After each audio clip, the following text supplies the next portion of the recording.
Bonjour peuple congolais.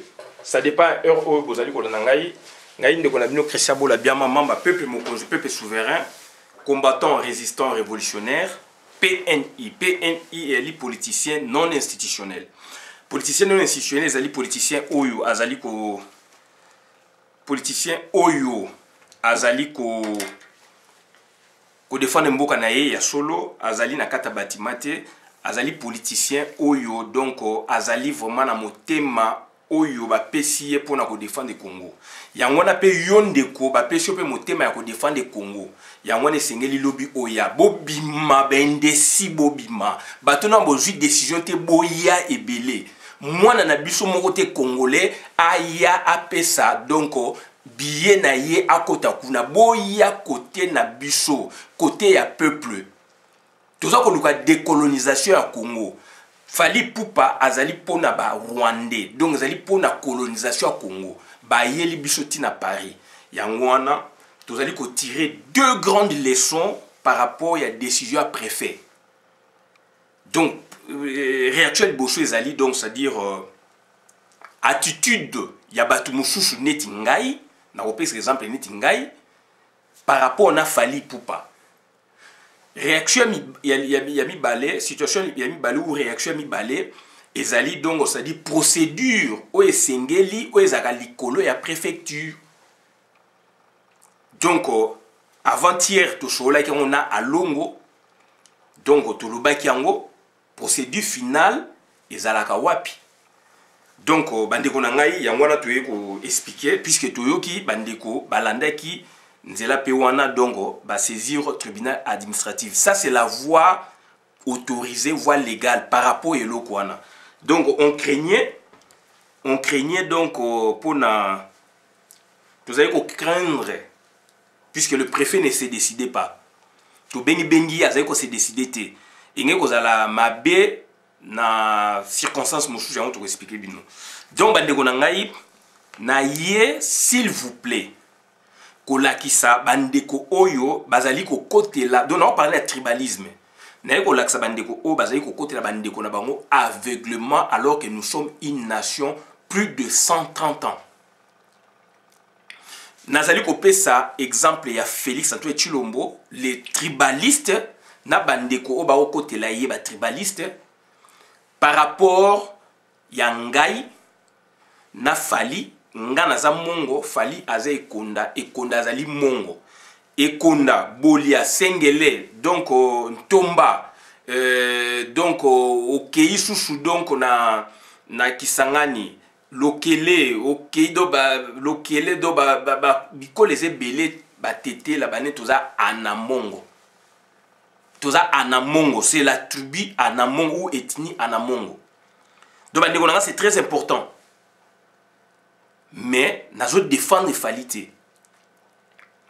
Nous devons défendre les falités. Culturellement, toke sous na détail mususu. Biloko o na bi bien. Je fais maintenant je suis obligé de le faire. La géographie, je suis obligé de la faire donc la géographie politique du Congo. Si on fait la géographie politique du Congo ou géographie culturelle du Congo, moi et Fali on est ensemble. On mange la même chose. On joue la même musique. Je ne sais pas si je me fais bien saisir. Fali Poupa tel que vous le voyez là, c'est mon frère. Fali Poupa tel que vous le voyez là, c'est mon frère. Ça, je suis donc dans la pédagogie politique du Congo. On doit se ressaisir puisqu'on voit d'autres personnes, d'autres tribus, comment ils appuient Félix Antoine Tshilombo dans des bêtises, puisqu'ils parlent la même langue. Non, c'est pas ça. Puisqu'ils sont de la même tribu. Non, on ne voit pas ça, puisqu'on est donc congolais. Il faut transcender. Fali Poupa Nazako Lubayango ne voyez pas simplement donc que Fali Azana Bandundu, Kiri, ça se trouve dans Bandundu, Bolia Sengele Bazana Bandundu, mais je parle de culturellement. Ce sont des Mongos. Culturellement, donc c'est-à-dire Je parle de culturellement. On a le même tam-tam. Tam-tam, déjà, ça fait partie de la culture d'un peuple. On a le même tam-tam. Tam-tam, oye konda kobeta, sengela kobeta, bolia kobeta, monga kobeta, le même tam-tam. Pour preuve, et loko, mabele lisi mtabimisa ki, fallait betango kitoko, yango ezali wana. Nazo kumisate ça, je donne la pédagogie politique. Puisque tozali, Félix le a commis bokonzi na oyo ndenga komeli wana, tribune na yenyo stu balandi Félix aveuglement. Et on voit des scientifiques, des grands scientifiques, donc bah quoi ici, bah étoffe na bango ya ba scientifique likolo ya tribu. Et mutako mabon, yango moto beta ka bango nanko dans le sens que tous ko laksa bango ke ba ko boma savoir likolo ya ignare ya Félix. De là maintenant c'est la coutume qui prime. Et la coutume c'est l'aveuglette. Donc c'est-à-dire là maintenant nazoko zonga fali ipupa oyo le lazo tchabiso désordre na Paris oyo ba promettre 2 millions de dollars na ba tuti power oyo azali ami ya ba président Boesongolo Pakala ba Kagame mabe ba Louise Mushikwa mabe akende bo mabe ba Félix ba promettre ba caméré boye fali ipupa tolia kanaye. Donc culturellement biloko moko na tradition ba mongo tozane tradition moko tozana munda moko munda ekonda tomba bolia azako beta sur le munda ya ba mongo ezali munda bekonda ezali munda ya ba boyebo donc même munda nazako bango c'est très important tozako bina presque ba danse moko ba kebo na biso pe banzemba bokoko eza presque moko bandeko na makambo nazako ezali très important. Na pesi exemple ya eloko nzembo mabele lisa betaki fali ya betiango bomo na fali po nazana mai ndombe teke azana bandundu non c'est un mongo c'est un peuple mongo bomo na teke puisque azana kiri bomo na te sengele puisque azana kiri ba sengele pe ba ekonomsu bazana ekwate musu bazaboy ba musu bazaboy mais ana mongo ezana bandundu. Et le bandundu wana ya mai ndombe dans les temps na décret donc il y a 1900 puisque roi Léopold II on est obligé de dire ça, roi Léopold II a travaillé sur base il y a un district. Lui n'a pas créé des provinces. Les premières provinces apparurent donc c'est-à-dire en 1917. En 1917, d'après grand maître Nanga, professeur Vundo Tepemako, ou à la droit administratif et institution administrative, grand maître Nanga Iwana, sur la maîtrise du bureau, il y a préfecture, il y a référé, il y a tribunaux, il y a boé. Droit administratif, c'est le professeur Vundo Tepemako, grand maître. Le numéro 1 à Congo Yewana, le vieux est encore vivant, grand maître, a formé donc grand maître, donc référent. Numéro 1 droit administratif et institution administrative na Congo Yewana. Ba master moko tant que na deuxième graduat, jury na bango ba tranché ki mabe, donc ba jury ba résultats za bien té, ba ke ko funda na tribunal à grande instance ya matete. Vous doit si bango vous avez mal procédé, il fallait beaucoup un niveau boé puisque ça représente l'état. Vous allez donc vous avez gain de costé, ba joie qui gain de costé. Donc il y a des choses, des pratiques, on a vécu avec le grand maître. Donc c'est-à-dire Isoras boé. Il a parlé. Tant Isoras bakeba fundi na likolo, ba professeur Kakez pourtant professeur à droit, à l'obé on a classe ba rejoa gain de costé. Grand maître vous n'avez été pemako. Donc c'est très important. Donc c'est-à-dire situation toza kolobayango clairement. Roi Léopold II a créé qui ba province té. Ba province est créée mais na roi oya qui tango ya sakufa. 4 provinces na 2017, na 2034 toujours grand maître Vundo Tepemako ba yo créé 6 provinces yango to kendaki nango na indépendance. Bandundu ezalaka te. Kasai ezalaka moko, Kasai occidental ezalaka te, oriental ezalaka te, Kasai moko. Kasai na Bandundu ezali ba œuvre créée par Mobutu Sese Seko. Bien que la Constitution 64, toke nango na loi fondamentale de l'indépendance na 6 provinces, Constitution 64 avec procès Liaou, etc. comme rédacteur, bah, il 27, 21 provinces. Mobutu aye a bouclé en gros 21 provinces, il y a presque donc district à Kalaba comme ça province sous la constitution à Bengi à Lulabou. Mobutu aye a bouclé donc à Sangisi à refondre, a créé des 6 à Bimisi 2 après des comme 8 plus capitale 9. Donc voilà un peu ça, c'est bref, Kasai oriental occidental et Bimi sous Mobutu. Bandundu comme province sous Mobutu. Donc ça dit le Mai-Ndombe, oyo toujours comme Mai-Ndombe, lac Léopold II, ezali donc ancienne, donc ça dit ezali entité district wana ezalaka na Équateur il y a 1917 ti na 1934 durant 17 ans. Mai-Ndombe ezalaki na kati Équateur. Équateur il y a 11 provinces. Puis c'était des grandes provinces, Province il y a Congo, bazobenga province à Congo Kasai qui comprenait actuellement de configuration toujours il y a 11 régions à Kala. Donc ça dit Bandundu, aujourd'hui Kinshasa, aujourd'hui Bandundu Kinshasa, aujourd'hui donc Bas-Congo d'abord, Bas-Congo Kinshasa, aujourd'hui Bandundu ya Kwango Kwilu, na Kasai, babengango Congo Kasai, une grande province. Équateur, c'est quoi aujourd'hui? Équateur, il y a 11 provinces, puis Mai-Ndombe. Dans le baron, on a vidéo, dans le baron. Puis c'est très important, quand même, Batuba saisi, Baeba. Après, aujourd'hui, Katanga, configuration, il y a 11 provinces, plus Mweneditu. Moi, si Nangaï, donc Moulouba, mais Aza Mouta Mweneditu. J'avais vérifié auprès de son défunt papa, Naye, Babi Bango, oui, Bakoko Nabango Bazalaiki, donc ex-Katangaise à l'origine. Donc Mweneditu faisait partie intégrante, donc il y a Katanga 1917-1934. Kivu, Babenga en province orientale, Nord Kivu, Sud Kivu, Kivu Moko, plus Ozaï, Tobenga Ozaï à 11 provinces. Nous sommes Babenga province orientale. En 1934, Ndesikoyo, Bayeko Bimisa 2 provinces, Kasai et Bimi, et s'est détaché na Congo Kasai. Kasai et Bimi comme jusqu'au Congo central, ba récupérer Sikoyo, parti à Mai-Ndombe, ba versant jusqu'au Congo central.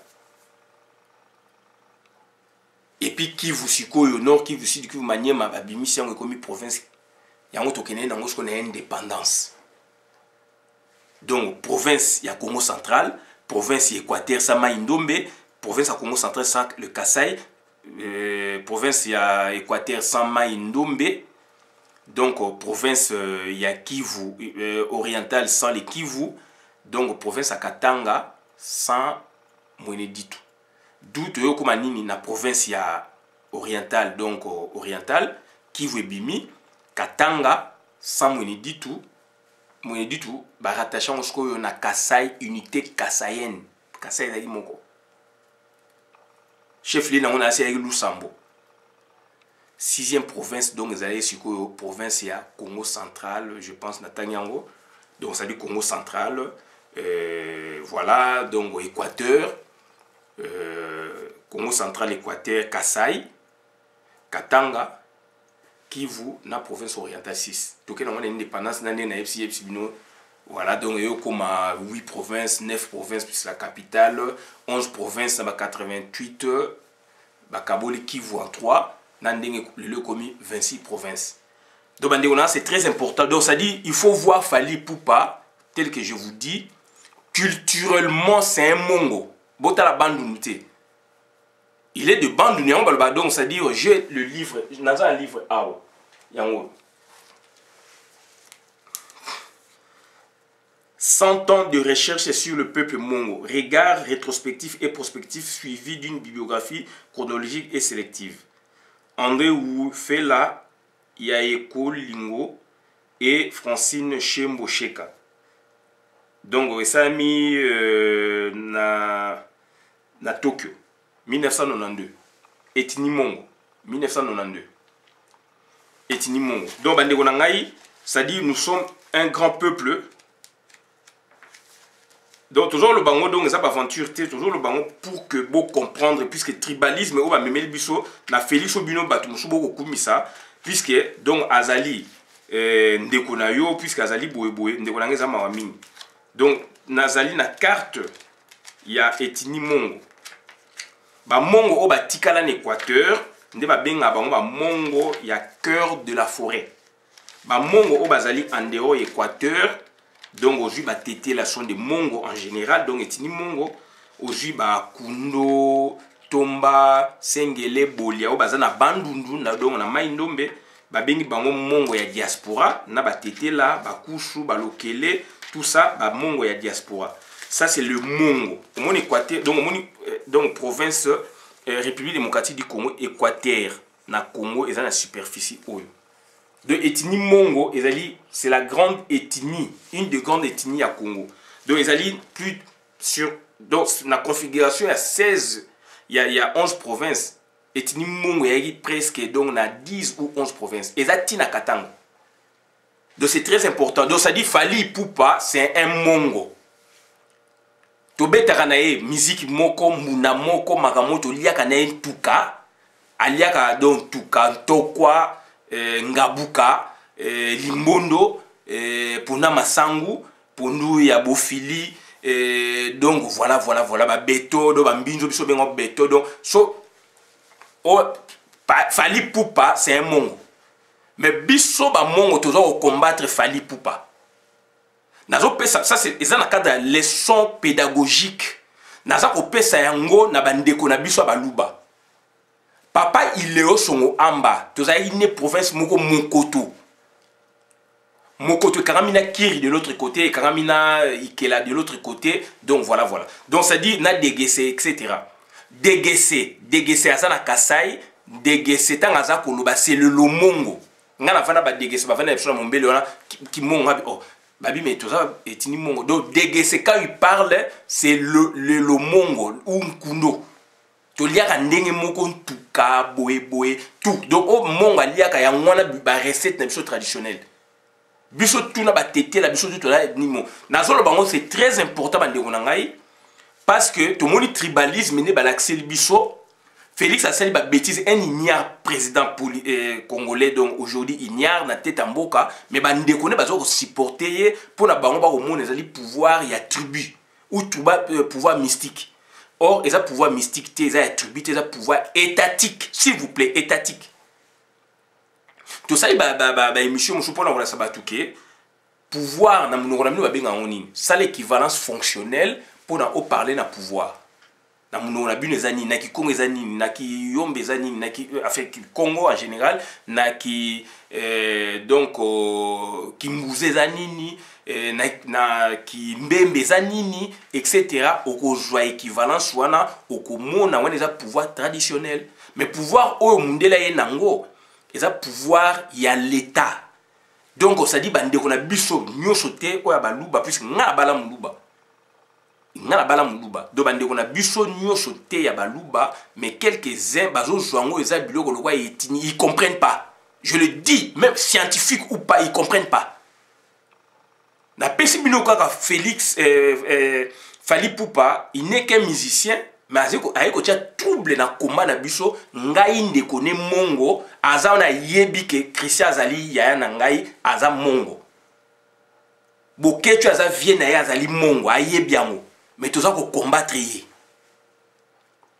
C'est une leçon ya nation. Papa Honoré Ngwanda.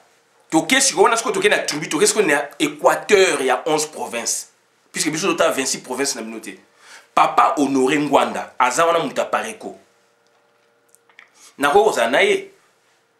Pourquoi n'a papa Tshisekedi? À part que bibi na musu na gare du Nord. Pourquoi pas na ki donc vient na ngai donc Jean-Pierre Boulé Faté puisque balaki na bango. Pendant l'année candidat kekete na bango ne candidat ke toza za na bango to ça ba marche na à part que na limité. pourquoi pas tant et bandi wana na quotité ba solliciter ngai na capitaine Luindula na vie na ngai donc c'est ba pala wele ba solliciter nga commando Mobutu o ba kima na Mobutu c'est ba pala wele na otange comme lelo c'est ba pala wele na vie donc capitaine donc Luindula DSP petit quota na habité na okota te biso idéologie na biso za ibole mais na moni o makambo via zo sala eza intéressant aza mutu Équateur mais s'il faut na critiquer papa Honoré Ngwanda na critiquer kaye s'il faut na critiquer papa Honoré Ngwanda na critiquer kaye kuruna bango za Mobutu seko MPR papa leki nanga comme c'est des zones à Kasavu est-ce que idéologiquement na papa leki na toujours kan o mais yo solo na baluba wana IDPS yo il faut ya de côté est-ce toujours kan bato bayebi mais Mobutu azalaki wana na mutu Équateur na ko kamana Mobutu.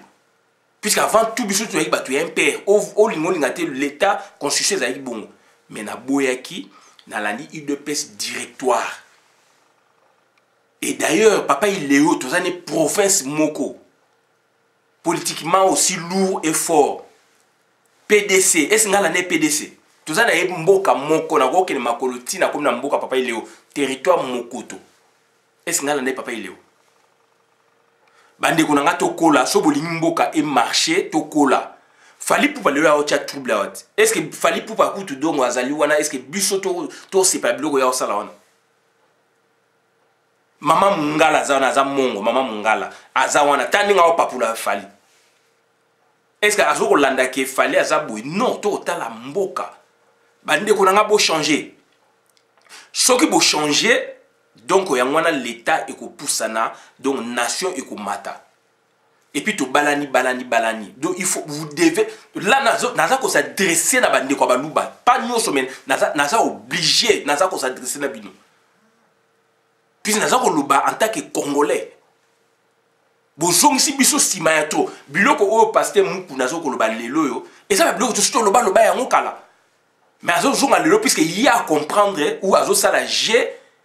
Pour la ça va tout pour un bébé il y a deuxième génération pas chez nous parce que beaucoup de donc en ça va tout donc pongi il y a pongi donc il y a deuxième génération pas chez nous voilà pas chez nous tant quand on raisonne on est sur un registre vous n'êtes pas sur ce registre et quand on avance bon il y a ce qu'on y a c'est sur makamu biso déjà tous les cas qui placent wana boza ko zonga nango lelo pa biso to landa bino c'est à vous de nous suivre yango moni makambo ya pasteur mukuna biso to ko appuyer ngote tant que à ko reconnaître te que Félix asali mabe de nous soit to yese bino nazo la pouvoir pour na ka alinga sa plateforme bani atike église a comme donc to yese bino ba ko préparer na ba masolo Félix a présenter ki ndeye FCC ba bien ça na niveau te ambonga récupérer ngo. C'est une boyaki. Toujours ça nous rappelle. Donc c'est très important. Nous sommes une nation, une grande nation. Le lot na poto pour na Fali contre ba combattant contre Fali. Derrière Fali il y a des multinationales, Bolloré, il y a des ceci cela. Métro ligne 14 et Kangami. Les métro ligne 14 et Kangami. Donc biso de ça les boulot. Donc ça dit bazako banga biso, bazako respecter biso. Nous sommes une diaspora donc respectée. Tout ça, nous sommes les sengeli. Bata boanya bazali, misali les ali ko salama. Donc on est du côté Fali et on a tiré les leçons généralement sur nos tribus et cultures et qu'est-ce que nous devrons faire? Tout transcender. Naza ko senga na bandeko baluba tout transcender. On doit transcender. Je saisis cette opportunité pour dire Sabino que on doit transcender. On doit transcender. Donc, tout transcender, donc, donc, nous devons transcender. Puisque c'est malheureux, c'est malheureux. C'est malheureux, un grand pays comme ça, donc, à genoux, à cause, et pourquoi? Une tribu, et Kangin de Konabango, Babi, Yabisoye, Bisope, Tozui. Professeur Kaimantama nous disait ça. Professeur Kaimantama, grand maître, alimentation Gigi, nous disait ça. Au moins, on a un magistrat, na famille na bango, bazana major na famille na bango. koto baza majorité le peut ya bango tango akoma bi abiso pe to ya biso biso pe to comme na magistrat na biso biso pe to ki senzi azali ko bango Saint-Géry professeur Kaimantama grand maître Saint-Géry yango to mona mona bandeko na biso mususu ba soutenir Félix aveuglement institution politique du Zaïre na yango donc la deuxième année graduée à droit 88-89 unikin avec professeur Kaimantama Village. Voilà. Institution politique du Zaïre. Deuxième partie, donc, théorie à dysfonctionnalité. Manque de comportement réglé, qui scindit. Donc, ça dit, je dis là, quelques bandes qu'on a biso, balouba, biso peut jouer à biso. Tout le monde a un théâtre, basel salian. Mais nga na yoko liango, na ba master na ngai belé, loaka buanga zali wana, Jean-Marie, to tangi na ye, ayebi théorie oyo, Kennedy Mukendi. Azali awa peme na ville na ngai to tangi na ye to benga ke Kenzo to tangi na ye ba yebi théorie wana mabudi letema azana États-Unis to tangi na bango ba yebi ba théorie wana Bolonda donc Francis docteur Alongo to tangi na bango ba yebi ba théorie wana théorie à dysfonctionnalité manque de comportement irréglé malheureusement na Congo le long des professeurs a comment il mérite à PSAT donc suivez ZAT donc ça dit. Pourtant, ce laboratoire. Raison pour laquelle tu as Sabino, master et comme un laboratoire. Donc ça dit, ils ont même la licence, ils ont comme un master dans le laboratoire. Il y a beaucoup de laboratoire avec une théorie. Puisque le professeur quand même une théorie transdisciplinaire ou interdisciplinaire. Ils ont monodisciplinaire. Donc c'est une année dans le laboratoire. Et comment continuer, il y a des continuateurs. Mais les alités, professeur Tiki et Koufi. Donc, on peut baser en magistrat, biso en magistrat. Pas, on pas comme magistrat. Biso paye à biso yé. Magistrat na biso, colonel na biso, major na biso, ministre na biso. Moi la famille kuna biso to na ministre to na PDG. Au kuna ta on peut moi na bango pas bimi PDG na biso. On a vécu ça Saint-Géry. Bouzo ba ki senzi. Yango to vivre en Congo. Bande ko so ba on appelle Félix ya biso. Alors au bout de temps quand pouvoir, il y avait des gens aussi au balobaki. Mais ngai na théorie wana te. Do fali pour pandenga zawana aza mongo au même titre que ngai. Toliaka na biloko moko ntuka ntokwa ngabuka eza ba variante kwanga ya tuka de toliaka na biloko moko pondu ya masangu pondu ya bofili pondu ya limbondo pondu ba variante ba pondu na biso ayebi yango aliaka yango donc c'est-à-dire mais toza na ni mo babeya oba mso benga mikungu biso benga beya aliaka ngo na mosaka na mbinzo na boyeboy ayebi yango mais toza ko combattre ye munoko na ye munoko na ngai lo mongo ou lo nkundo mais toza ko critiquer ye toza ko dur na ye toza dur na ye donc bandeko na nga c'est très important toye sikoyo na deuxième volet pédagogique il y a leçon par rapport à la décision préfet à lui. Je pense que Makambu ya préfet, boué, et bani le lotier. Donc, il y a deux registres. Il y a un concert dans la brutalité, preuve dans les salaki, et puis, tu as instauré un système, il y a écrire au préfet. Et ça, il y a preuve nango, et puis, écrire au préfet et aller encore plus loin. Donc, c'est-à-dire dans le tribunal administratif. Donc, et salami, n'a pas condition belé. Et décision aujourd'hui, Oyo, préfet Azui. Tout le monde qui a à Longo, c'est le docteur à Longo qui m'a appelé. A Bengaï, a tinga numéro na obenga na ozwate, na bengi moi sinaye, donc moi sinaye a tinga numéro, pas eleki.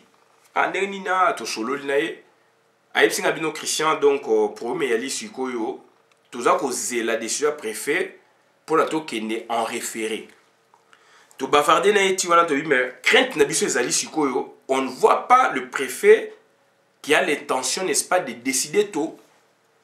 Puisque référé, souci dans les ali, je pense dans le bac on peut dans la vidéo. Souci à référer, donc procédure à référer ali, préfet il faut appeler ça le minimum. Il y a temps pour nabo agir. Le minimum il y a temps pour nabo agir. Concert et héritier Watanabe. Ça foiré pourquoi? Ça foiré parce que on a eu gain de cause puisque tout commis la préfecture. Donc Olympia yemo kona ba vokana et puisque je naza ba jugement na Olympia yemo kona ba vokana e ba boyi Olympia na banen ba boyi donc ça dit ko kenena ba boyi ko organiser concert ba fundi décision préfet zo ki en mobolanda bien zo ko ba 5 jours avant ba fundi décision préfet na donc na tribunal administratif puisque préfet et ali matière administrative policière. Donc c'est la police administrative qui agit. Donc à la compétence. Il y a un moment où il y et pas ma mère à 12e. Mère voilà ça pour renvoyer bango toujours et pas il y a préfet de police. Puisque il y a un moment où azali ko organiser biloko wana. Et sa compétence à merti. Dans le bac on a ba vidéo. Donc dans le bac on a ba vidéo pour François Mboukou to soit naé. Président ya FVPC to solinaye auti ko yipsangai ke tala ngai na benga ki boye na benga ki boye na benga ki boye na benga ki boye. Voilà. Donc c'est à dire François Mboukou a bengi pe maire wana a juste secrétaire naé ba solene banini abi do bazu pression ebelé. Maire wana pe alobi ke donc bango balingi conseiller betamate. Maire ya 12e. Mais il y a sa compétence pour agir. On se pose 3 questions. Professeur vous nomme dans l'accent ngai, à l'accent bateau, batanga na cour nae. On se pose 3 grandes questions. Quelle est l'autorité compétente qui agit ou pour agir? Est-ce que ça préfet et ça maire na kanita fali? C'est pas le maire. Il y a arrondissement ça préfet. Et ça pas compétence donc d'ordre public, donc compétence constitutionnelle, donc voilà. Donc ça va loi et le bibongo.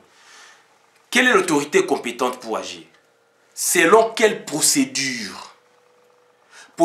Procédure au préface au salaire, va procédure nini? Sous quelle forme? Décision n'a pas besoin de nini. A besoin décision va bien en nini. Va bien en arrêté préfectoral. A quoi agir nini? Boué boué. Donc ça dit bloc on a d'autant on s'est posé au yeba ma en place ces alliés. C'est question de lire au yeba qui wa zabou ou ok sur place. Tout n'a pas battu bisoté ça côté. Sauf que quand le tribunal administratif va ouvrir comme tout malamoko. Sauf que fréquenter le tribunal administratif banini bilo et ça va procédure moko donc sauf fréquenter ango mais bateau ba sala ba yeba encore mieux. D'où ce qui préfet à Kati nous on craignait avec Along il y a 2-3 jours. On craignait que on voit c'est comme si le préfet est animé de mauvaises intentions. Que Ayakotier la Busso, par exemple, annuler la décision le jour même il y a procès, enfin le jour même il y a concert, par exemple à 13h, par exemple à 15h. Le temps beaucoup de sa dossier, donc voilà, donc comment le temps beaucoup de sa dossier, donc c'est-à-dire comment va bien abino lobby, donc mes bébés. On en a parlé. J'en ai fait aussi une vidéo là-dessus. Donc c'est-à-dire on a un curseur, c'est au Keneboy ou au Keneboy. Tu parlais nango. Na maître Longo na faire un peu par na maman Pepe Mokonzi, on en a parlé avec Pichou, avec Bokechou, Aïza, etc. Donc seule chance éthiquement na biso puisque pour na saisir tribunal administratif il faut qu'il y ait un litige à la base pour avoir qu'il y ait un référé ça sous 48 heures. Sous 48 heures il va dodo déposer dans les 48 dans les 2 jours et ali ko l'année faut préfet 4 puisque événement est salamité. Événement est salamité donc ça dit même si vous restez avec deux préfets donc ça dit na 36 heures en quelque sorte. Donc ça dit ali mutu o ala ki si intention na ezali mabe. Et puis bon la nasko décision est donc recours, puisque il y a des recours internes, recours gracieux, qu'au sein de la préfet, à revoir copie, à revoir, puisqu'il est intentionnel à exprimer en haut, ou recours hiérarchique, donc les alliés ministères n'a à tuter donc intérieur. Et ça, on dit là, 2013, la vidéo à les alliés. Donc, c'est-à-dire recours gracieux, les alliés donc, dans moutou à ça qui décision, vous n'a à revoir copie. Si vous êtes long, si vous êtes en référé et que vous avez du temps, vous pouvez faire ça. Par exemple, vous avez 2 mois encore, vous pouvez faire ça. Les illustrants ont déjà calapé. Donc, ceux qui voient ici, beaucoup sur la hiérarchie, l'intérieur, ceux qui sont après dans le tribunal administratif, on a dit voie des recours, donc, c'est-à-dire voie des recours, il y a administration. Mais néanmoins, il y a une possibilité à procéder tribunal. Le tribunal en référé, donc décision préfet, ndenge bandeko naoki ba saisir ango, donc ezali na voie ekokatama. Mais ekokatama nini, il faut boza na terrain, il faut boya ebele na terrain. Donc il faut toya ebele na terrain, to manifester donc mécontentement na biso et le tribunal administratif a kokatango dans l'état ou donc ça dit donc sur place ba okata yango. Héritier Watana Bakata 5 jours avant, puisque 5 minutes avant concert, puisque c'était ça la procédure. Tribunal administratif. Donc, quand vous lisez, j'ai bien dit, lisez bien les motivations du préfet, vous verrez que, lisez bien les motivations du préfet, beaucoup moins que, donc il a bien étayé les dangers, il a bien étayé donc, c'est-à-dire les faits, pour lesquels, donc, c'est-à-dire, Busso Toza qu'on reprochait na organisateur, en l'occurrence, Tchapé Fali, mais Azia on a pessi Fali. Donc c'est là où on ne l'a pas compris. D'où le préfet, il a fait ce qu'il a fait. Donc c'est à nous maintenant d'agir. Donc bandeko oyonde naoki ba agir, donc ceux qui pichou par copé naoki ba stemai, donc ils ont bien agi. Donc, il faut donc saisir l'opportunité. Ça revient à nous. Donc il y a la possibilité, donc c'est-à-dire on est, c'est-à-dire préfet à lobby, préfet donc à lobby, rassemblement, boebo. Ça c'est ça la mesure, il y a police. Mais nous on viendra. Donc c'est à nous maintenant de montrer que tout ça, il y a toujours 5 ans à Binoboya. On a encore l'ultime chance, on a une zomo le soir et ça lobby. On a encore l'ultime chance, il y a quoi boutine et l'eau quoi.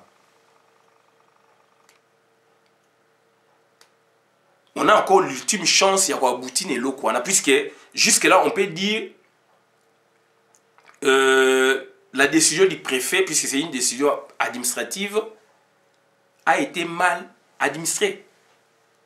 Et non jugée a été mal administrée. Même le tribunal administratif, donc ça dit, ce n'est pas la décision a été mal jugée. L'administration, la décision a été mal administrée. Ça, c'est bloc à vous. Donc, c'est-à-dire, ce sont des choses où, ok, tout ça, on tient un combat, pour donc, c'est-à-dire, donc, tout c'est la yango, donc, pour que combat na biso et kende. Nous ne sommes pas des idiots, contrairement à bateau, ba omo na biso le quoi ba idiot. Bateau ba zali kuna ya pouvoir, ba omo na bateau le quoi ba l'équipe na mayele, on dirait boé boé. Non. Tout ça, le combat, puisque les combat, c'est un mouvement. C'est un mouvement yango toza na combat et on contribue mutu aza ko contribuer na oya yebi mutu aza ko contribuer na oya zanango et c'est ça la force et biloko na uti on a UDPS directoire, c'est là où j'ai trouvé j'ai découvert ce microcosme où il y a tout le monde na ba niveau donc hétérogène mais tout le monde apporte ce qu'il a comme donc apport. C'est qu'il a comme donc intelligence. Et là, on néglige personne. Donc, il faut qu'on s'amasse, qu'on s'engane, même aux alliés docteurs, même aux alliés licenciés, aux alliés master, tous en un mouvement. Il y a un truc qui est la peuple mokonzi, tout bois kaba galon, tout bunanan, puisque mboka nano et kango le miti. Donc, voilà 2 grandes leçons à morale pédagogique on a tiré na eloko ya préfet. Tribalisme, il y a un accident fali wana. donc ngai normalement so na bina landa baluba o bazo soutenir Félix na ko bunisa falite so na bina landa yango na ndenga tribu na ko bunisa falite mais je suis un exemple nazo bunisa fali Boketu aza exemple azo bunisa fali mama mungala aza exemple azo bunisa fali puisque baza ba ndeko na ye mais tozo bunisa ye pour la nation on voit la nation congolaise on peut tout dire sur Fali toko ko finga ndenge to lingi mais c'est notre frère mais toza contre ye na procédure ya landi tozo bunisa ye mais ba ndeko ba luba obo la Félix bo sala pe bo rejoindre baninga c'est là où on va comprendre l'importance de la nation. Puis je suis parti que le Congo a tribu moko, nabika binote so parti que tribu moko pe na Congo, eza sous Congo te. Eza sous Congo te, vous appelez Congo te. Donc bandeko na il faut se ressaisir. Même na kata province, il y a plusieurs tribus, même na Équateur, il n'y a pas seulement les Mons. Même na Kassai, il n'y a pas seulement les Luba. Il y a des Mongos, les tétés là sont là-bas sont des Mongos. Il y a des boé bazana kata quoi bazana kata ban na kata Kassai donc tout transcender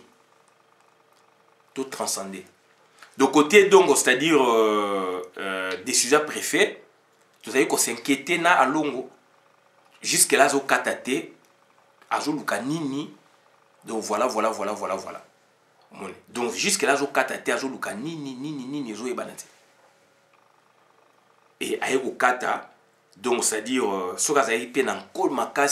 voit ses intentions. Au 15 heures le même jour.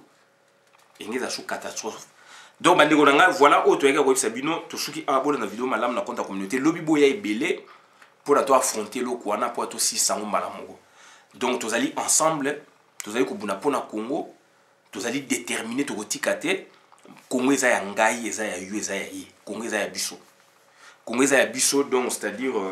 Ezali biloko oyo tozali koloba yango parce que ezali situation donc ekomo bulu ba gouvernant baza corrompu bato bakoki ko défendre mboka ba ko défendre mboka te bazali corrompu et grâce ya ba combattant to déceler makamna bango to déceler buzo bana bango yango to tie bango contre mais biso na bino diaspora combattant de résistante to tie ba politicien contre lui. Bon, on a la déclaration dans mon tout fantasy. Bah, on banga tout type power. On connaît. Libanda pe ba yebi. Oh Félix assistant général Maïmbe oh lokuta arrangisme. Théorie, il y a dysfonctionnalité contenue dans le cours, il y a professeur Kaimantamba Bilangi IPZ, institution politique du Zaïre.